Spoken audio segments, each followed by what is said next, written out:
Hi, let's grow together. My name is Chris Roy with Orange County Farm Supply.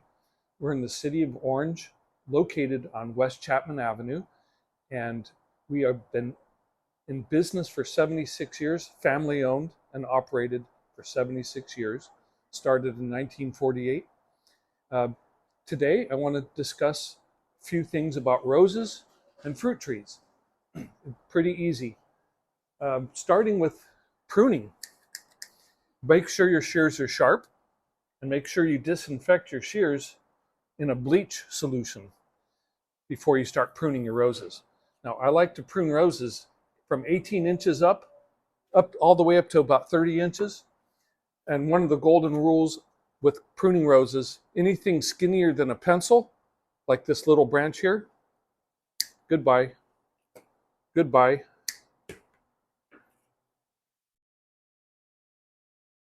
Goodbye. And make your cuts at 45-degree angles. That way when it rains, the rain doesn't collect on a perpendicular cut.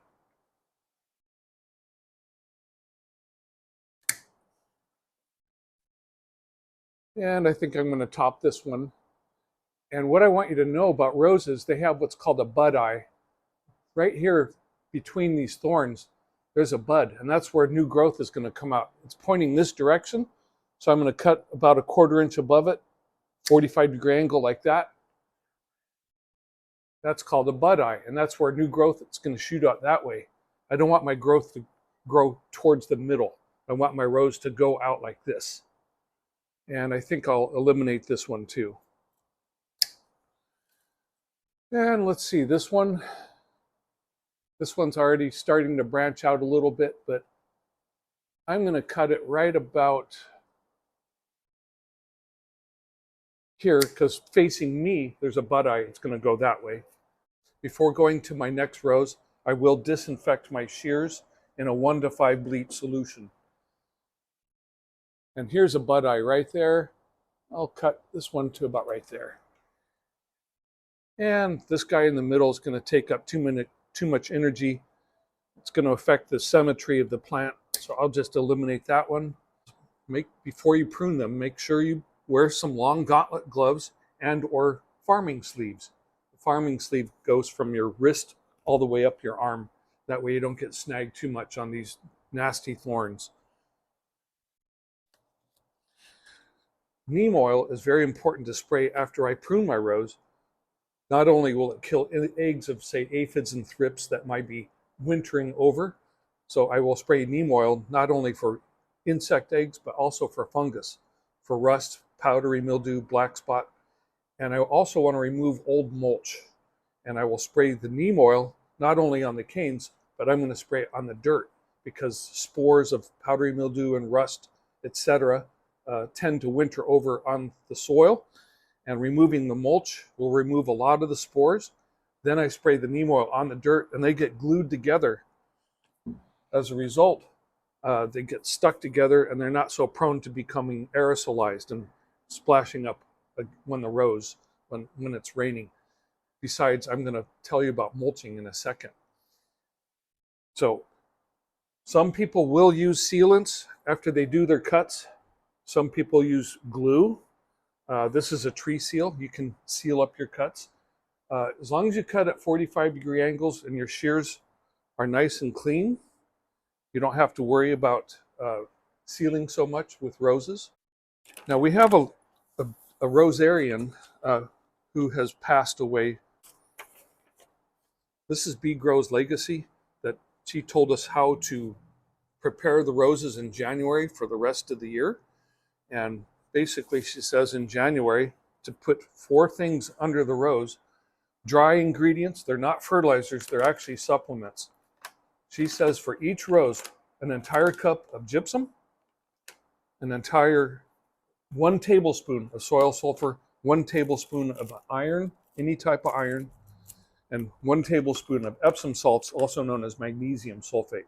Then you cap it off with a 3-inch layer of mulch that's fresh and clean. And that's going to prepare them for the rest of the year because we're not fertilizing the roses until March. So with Bee Grow's instructions, she has everything from January all the way to December. Bee Grow passed away many years ago, but this is her legacy. She left it with us, and a lot of people do follow it very carefully. Moving on, we're going to talk about pruning fruit trees. And here we have a pluot. And what I like to do, I make sure that when pruning not only roses, but fruit trees, any branches that are pointing down, like these here, they're going to be eliminated. This will be eliminated. Branches that cross, always pick the stronger one. But I'm going to, quickly prune this, if you can, at 45-degree angles. I also like to take about 1/3 of the previous year's growth, and they also have little bud eyes just like the rose, but we don't know which one will be fruit or which one will be sprouting a branch. So because it's early January, we don't know yet. This tree just became, being deciduous, it dropped all its leaves. But I like to cut off about 1/3 of the growth from the year before. I'm going to eliminate this branch. This one's gone. I'm going to take about 1/3 off of this. And the reason why I take 1/3 off is most of the good fruit set is in the middle third. So think of a long branch. First third, second third, the third third. Most of the good fruit sets in the middle. Any branches that are supporting fruit, they'll tend to bend and eventually break from overbearing weight. And when shaping a fruit tree, I want to kind of hollow it out. See, this one's crisscrossing too much, so I'm going to eliminate this one. And I'm going to get rid of this one, even though it's a big leader branch. I'm just going to eliminate it altogether because I want the center of my fruit tree to almost be like a glass. To like an empty glass, I want it to be able to have air circulation and sun getting into the middle of it. Now this one, I'm going to cut a little more severely, but again at a 45-degree angle. And I'll get this one.